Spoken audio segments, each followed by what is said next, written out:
Welcome back to our initiate guide for Warframe. Today we're going to finish up the Vox Solaris quest, and then we'll also go into some of the vendors here in Fortuna as well as Plains of Eidolon. But more on that later.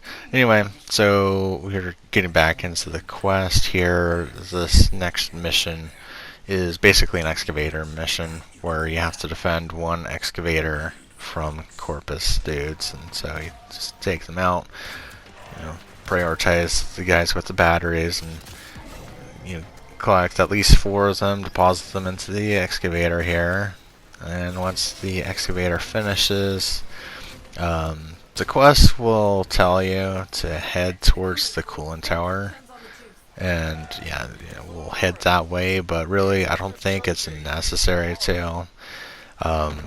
It'll end up blowing up even if you were to get to the cooling tower. I've actually tried it before with an archwing, and just not fast enough. So just head back towards Fortuna, and you should be fine.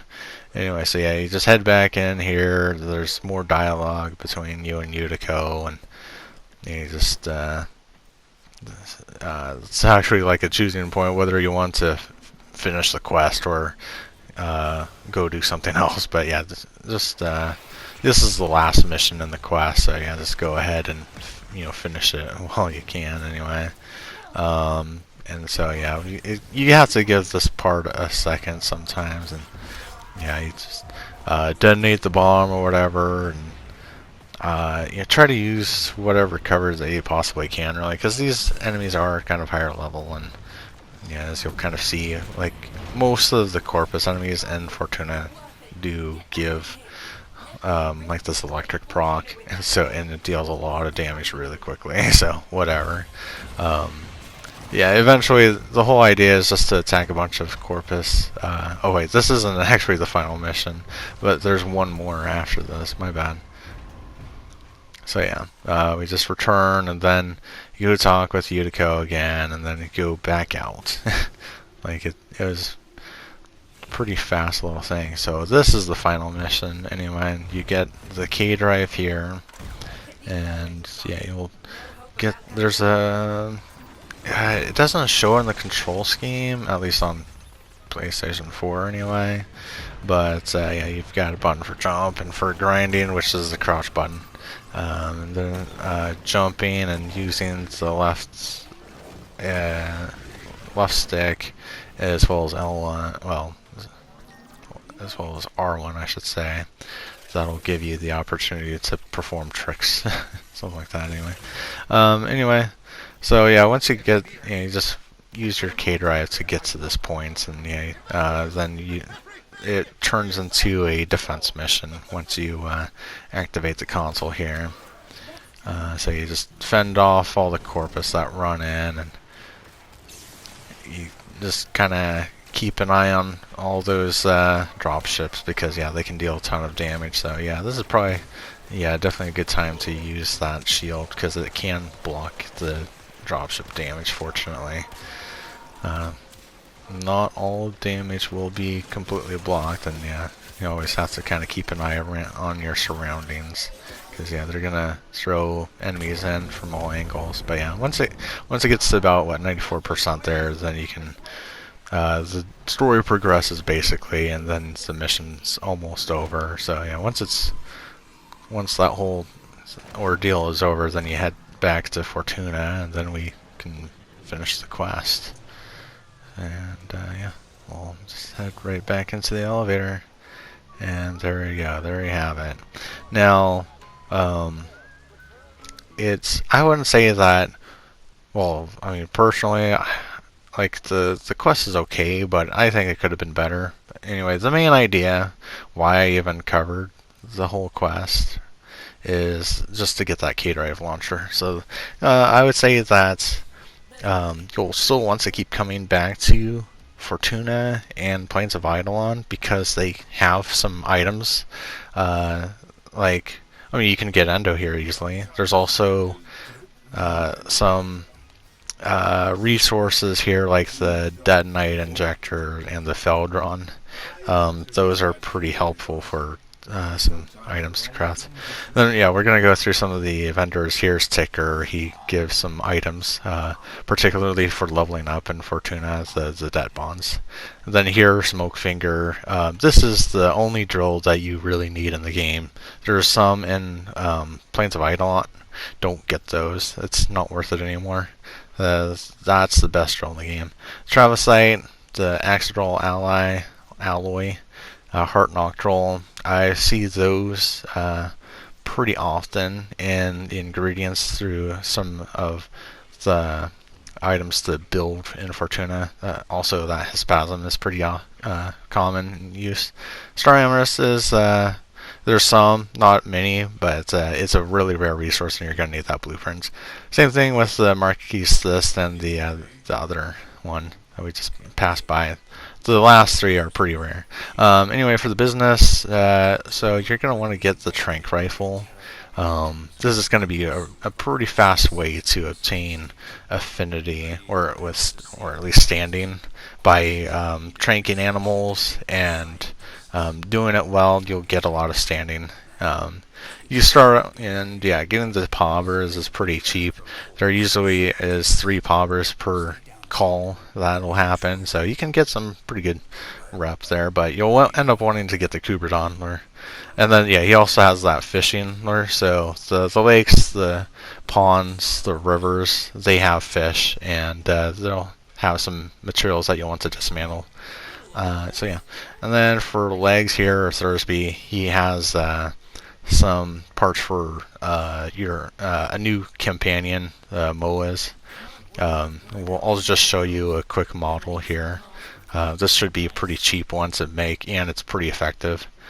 So I think the Drax and that Para, and I know that those are like 500 standing each. I can't remember if the Harpin is 500. I know that the legs, the brackets, those are going to be 500 too. So it's and you're going to want to use the tan bracket, because the Vazarin polarity, it looks like a triangle. That's going to be used for health or shields. And yeah, so this MOA is geared for more shields, because you're kind of going to need it. It's just kind of the meta for companions at the moment. Anyway, next up is Roki. She offers parts for your own K-Drive board. All of the like the main boards are going to be you can actually get a mastery rank through those, but really there's no difference if you were to put together different parts. They're all cosmetic. They don't offer any differences and whatnot. Also, there are some of the mods there. The mods are really the only difference makers. But yeah, you can just pick out any of these parts. They don't offer any physical advantage over the others.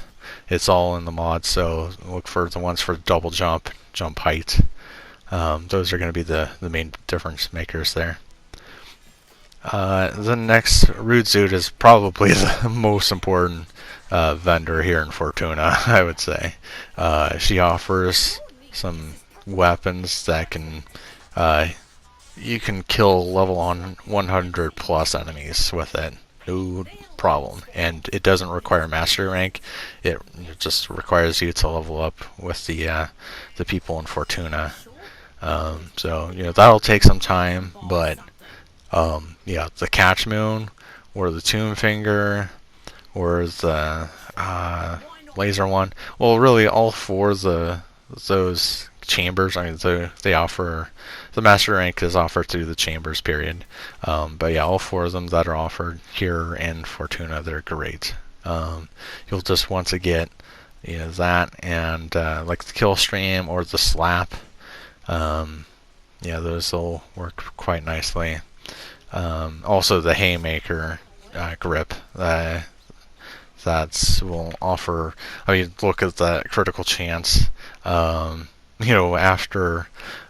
leveling that up to 30, then coming back here and gilding it, you'll get 35% critical chance and 2.3% critical multipliers, and anything that needs that either. But yeah, you get some mods like Target Cracker, and yeah, it's gonna send that damage soaring. Alright, so now we're gonna go to Plains of Eidolon and their vendors. I've kind of shown before some of the bounty rewards that Kanzu here offers. Horn of Strike, we still don't have it on this character, but yeah. So doing that first tier one, you'll get some entry level mods and whatnot that'll help out for later on. Then yeah, you'll see here that there's some, well, yeah, the Vigilance armaments is helpful. Augur Seeker's okay, but yeah, there's, I don't know. Also, yeah, Gladiator Might is pretty useful. Here, oh yeah, Augur Secrets. That's a great mod to have for your Warframe, and Gladiator Resolve can help out. Just boost with when you combine the Gladiator mods. I think that's for what additional critical chance. Just going off the top of my head here. Swooping Falcon. That's also pretty nice if you don't have like Crimson Dervish for a stance for your longsword. Anyway, moving on, we'll go to Fisher Hylic. So you can guess what she offers. I would definitely recommend just getting, if you've got Volt, just get the Lanzo Fishing Spear. You can do little circles around to build up the passive damage that Volt offers, and you can use that, just that spear. Otherwise, you'll want to get the other two for the other particular Warframes. And then I'll also get the Luminous Die, because probably get about 30 of those to start out with, and then when you get down to 10 dies, you'll want to get 20 more. Twilight Bait, that'll help out early on for those fish that when you're here, in fishing here during the twilight or right at dawn, you'll want to get some of those fish in that regard. Now, the Mercury, the Norg, the Cuttle, and the Glapid, those are rare fish, and they need to have the baits in order to spawn. All the other fish, they'll spawn at any point in time. Just to mention that. Now, coming over to Soombat, he's the guy who offers the mineral blueprints, and like I said before, don't get the Nosm Cutter or even the advanced Nosm Cutter. It's just not worth it. Now, yeah, just go for these mineral blueprints. They're going to be used pretty often in all the stuff to craft here in Plains. Pyrotic, yeah, I see that often. And same thing with the Copperite Alloy and Escher Devar, First Steel Alloy too. Yeah, I see that Star Crimson every once in a while. Same thing with Marquise Veridos. And then the rare ones, Heartneth and Radiant Centurum. Yeah, those are the most rare minerals here. Don't see Auroxium except for maybe some. Yeah, most are like decorations, like armor things, anyway. So yeah, anyway, we'll move on to Tizanai. He offers the hunting, the tranquilizing stuff here in the Plains. So yeah, you get two different particular lures. Though for these two, all the animals actually do spawn out in the wild here, unlike Fortuna. So you don't need those necessarily, but it's optional. And then yeah, he also offers the floofs here too. It's a nice little thing, some little decoration stuff. But yeah, last guy to go over is Hoke. He offers some really high level melee weapons here. As long as you level up, you'll have to get more standing, and yeah, well, but to start out with, I mean, you have the blades and the crypts that you can work with, and also he offers this armor set, which looks kind of nice actually.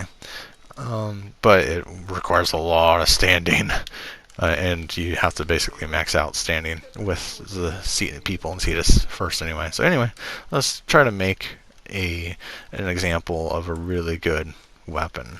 Muon would actually be pretty nice, and then Plague Tripath, if you do the Operation Plague Star events, that you can make some really nice weapons with that. But yeah, we're gonna do the Rab V here, and then I would say the Laka, just for speeds as like a middle ground between the damage and weight. Damage and speed basically. And then Varghese Tujai, that's what I actually prefer just for attack speed. But yeah, I would definitely select this. And after you level up Plains of Eidolon standing, the Cetus standing, then yeah, I mean 32% critical chance, and yeah, you can get some really nice damage and damage outputs here too. You can also go for a Varghese Ruhang. You just will have a slower damage DPS or whatever. Anyway, so yeah, it's a little slower attack speed, but you do get more damage out of it. Yeah, don't worry about the Varghese too. But yeah, that's a little confusing, isn't it? But think Varghese Tujai or Varghese Ruhang. Alright, I think I'll wrap up the video here. The next video we'll go over the second frame and we'll basically wrap up the initiate guide. But thanks for watching, guys. I appreciate it, and I hope to see you in the next video.